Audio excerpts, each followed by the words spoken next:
Baankiin kun piroodaaktii maalii qabaa? Tajaajila maalii qabaa? Yeroo ammaa duula gurgurtaa aksiyoonaatti jirra. Aksiyoonni gurguramaa jira. Maaliif kallattiin baankii hijiraatiif miseensa ta'aa qofa isiniin jedhaa jirru. Baankii hijiraatiif miseensa ta'aa cinatti itti abboomaa jechuu affeerraan karaa baankii hijiraatiin isinii godhamaa jira. Seenaadha by the way. Baankileen waggaa 20 fi 30 dura aksiyoona gurgurataa turan yeroo amma aksiyoona natti gurguratuu jennee gurguruun danda'an already gurguratanii fixanii ijaarameera waan ta'eef. Kanaaf baankiin hijiraa bifa kanaan aksiyoona bitadhaa. Aksiyoonni gurguramaa jira. Itti abboomaa baankii kana abbummaadhaan dhuunfadhaa isiniin jedhaa jira. Birrii 15,000 irraa kaasee miseensa baankii hijiraa taatanii abbummaa hamma bittaa sheerii keessaniin goonfattanii gaaffii qabdanullee faayinaansii yoo barbaadame liqii jechuudha afaan biyyaatiin liqiin jedhamu akka shari'aatti faayinaansii jedhama. Bismillah alhamdulillah salatu wassalamu ala rasulillah sallallahu alaihi wasallam.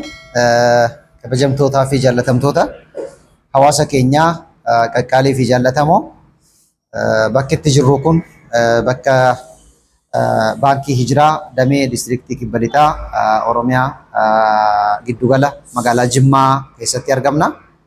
Maqaan kiyyaa Mukhtaar Mahmud naan jedhanii hojjetaa baankii hijiraa South West District Share Sales Manajara distriktii kibba lixaatitti manajara sheeriiti jechuudha. Akkuma beekamu baankiin hijiraadha.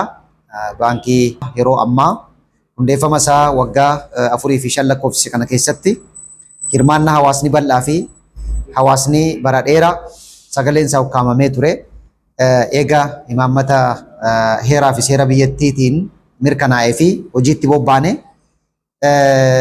asitti argamna. Yeroo ammaa baankiin hijiraa damee 100 fi naannoo 40 qaqqabaa jirra akka guutuu biyyaatti bakka hawaasni keenya jiru hundatti bakki baankiin hijiraadha hanqate hin jiru. Ammas itti deemna itti daddabalaa damee babal'isuutti jirra.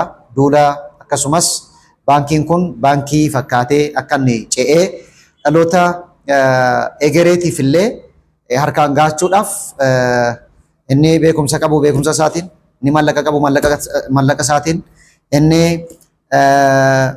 muuxannoo qabu muuxannoo isaatiin bifa kanaan daboo walii bahuudhaan baankiin hijiraadhaa yeroo ammaa baankilee islaamaa keessaa baankii yeroo jalqabaatiif gamoo ofii irratti hojii eegale akkasumas hojjettoota kumaatamaan lakkaa'amanu hojjettoota gahumsaa fi muuxannoo fi bilchina qabanu dorgomsiisuudhaan haala imaammata baankii biyyoolessaatiin hoogganamaa jiru keessaa jechuudha.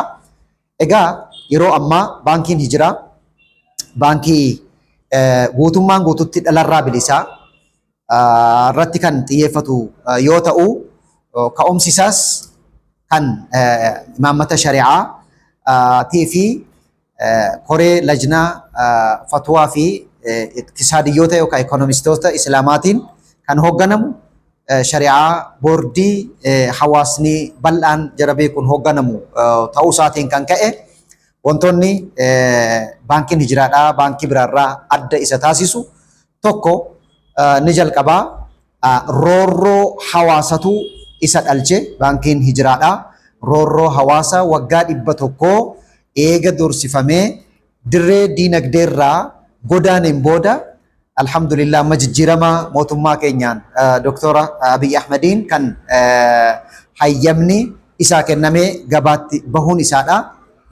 Wanti isa adda isa taasisudha jechuudha. Baankiin hijiraa nuhii fi dirree diinagdee qofaa miti yookaan birrii baasuu fi galchuu qofaa miti yookaan aksiyoona isaa bitachuu qofaa miti yookaan irraa liqeeffachuu qofaa miti baankiin hijiraadha. Nuhiif baankii maalummaa keenyaati jechuudha.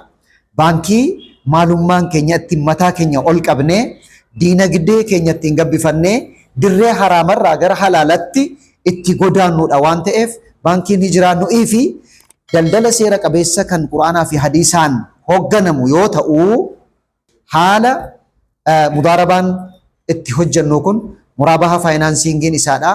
Mudaarabaa baankiin hijiraa yeroo ammaa gargaaramuu bira darbee bira dhaabbadhaa hin jedhamu baankii hijiraa bira qusadhaati. Baankii hijiraa bira dhaabbadhaati.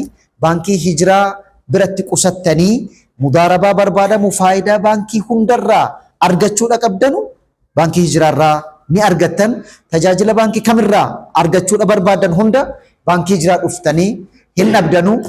Tajaajila tokko qofaan kenninu, innis tajaajila ribaa yookaan dhala qofaa hin keessummeessinu. Gaafa fudhannus nama hojii akka shari'aatti waan akka qumaaraa, nama akka sigaaraa yookaan nama khamrii gurguruuf akkaawuntiin bannuufi yoo banne illee sirrii miti. Akkasumas jaraafillee invest goonee faayinaansii kennuuf hin dandeenyu. Nama daldala shari'aadhaan hoogganamu hojjetu itti mana halaalaati jechuudha. Nuyiif mana halaalaati. Manni halaalaa mana haara galfii qaamaa fi qomaati. Manni halaalaa kan duniyaattis ittiin maatii keenya ijaarree utubne jiraachifnu, akhiraatti illee halaalaan naggaadeen halaalaa yookaan daldalaan halaalaa jiru saduuqu ma'a safaratil kiraamil bararaa jedhan nabiyyicha alayhi salaatu wassalaam. Namni haqaan dallalu naggaadee qulqullummaa isaatiin waa bitee gurguru kun bor guyyaa qiyaamaa sadarkaa guddaa namoota bebbeekamoo fi sadarkaa qabanu wajjin kaafamaa jedhan. Kanaaf hijiraa kottaa waan barbaadan gaaffii keessan dhiheeffadha. Jalqaba baankiin kun piroodaaktii maalii qabaa? Tajaajila maalii qabaa? Yeroo ammaa duula gurgurtaa aksiyoonaatti jirra. Aksiyoonni gurguramaa jira.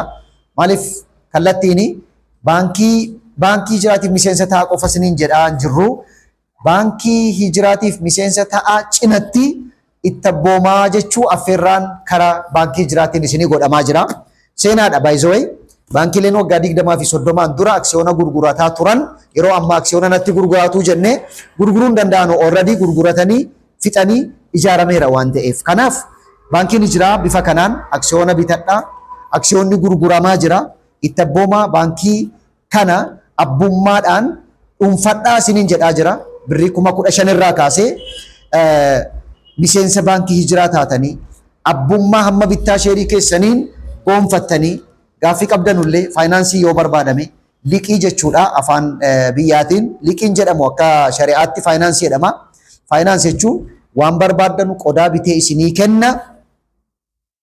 Eega qodaa fudhattanii jettan shartii akkaataa walii galtee keessaniin kaffaltii keessan raawwattu jechuudha. Isa kana piroodaaktiin baankiin hijiraa qabatee dhufe kun waa hundaan yeroo ammaa waggaa 4 fi 5 ta'uun umriidhaan daa'ima ta'uun daa'imummaa isaa irratti akka inni itti fufuun godhu dijitaalaan illee moobaayil baankiingiin isaallee baay'ee saffisaa fi hawwataa ta'een tajaajila keessan mana teessanii tajaajila harameenii illee bifa kanaan namni fakkeenyaaf hajja'uu barbaadu parsantaa 50 baankii hijiraa bira qusannaan parsantaa 50 karaa baankii hijiraatiin bifa faayinaansiitiin hajja'uu danda'a, dirqama rabbii baachuu danda'a.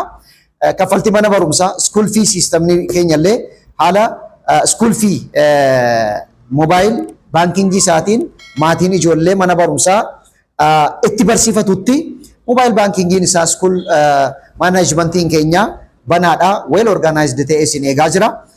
Dhumarratti aksiyoonni isaa gurguramaa jira. Aksiyoonni yoo gurguramu long run short run waan qabu qaba, waan jedhamu of keessaa qaba.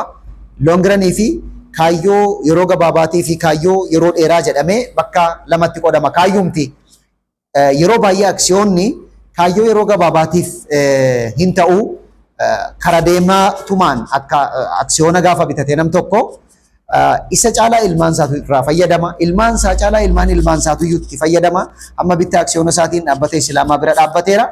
Amma bittaa aksiyoona isaatiin dhaabbata Islaamaa mukuu baaseera.